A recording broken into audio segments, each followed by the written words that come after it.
Hi everyone, welcome to another lecture for International Neuroscience Ambassador Team with you, Hanzadel. So today's lecture, we're going to talk about the brain. Of course, we're not going to cover all the portions of the brain, but mainly we're going to focus on four parts of your brain, which is the four lobes. So your brain consists of mainly four lobes: frontal lobe, occipital lobe, temporal lobe, and parietal lobe. And here are the location for each lobe: frontal, parietal, occipital, and temporal. So let's start with the frontal lobe.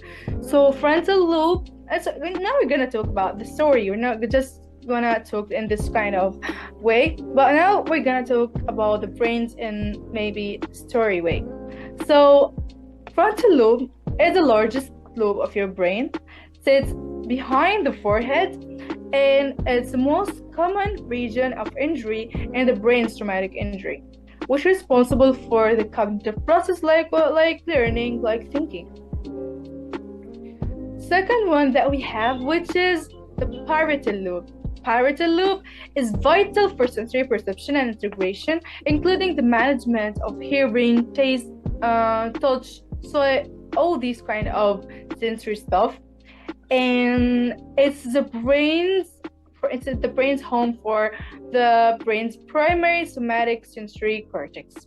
Well, yeah, it's the area where the brain integrate or interpret the inputs from the other areas of your body, and also it's responsible for the language and attention.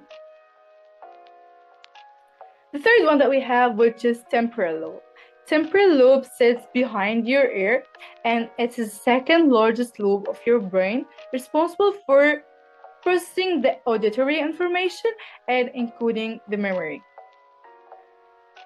The fourth one that we have, which is the occipital lobe. Occipital lobe sits at the back of your head and responsible for processing the visual information. And people who have damage in this area of the brain can have difficulty in recognizing the colors, shapes, faces, and also if you find people who have color agnosia, which actually comes to the people who has damage in this area, so they have difficulty in recognizing colors. And when this is the end for our lecture today. Can't wait to see you in more videos. Bye.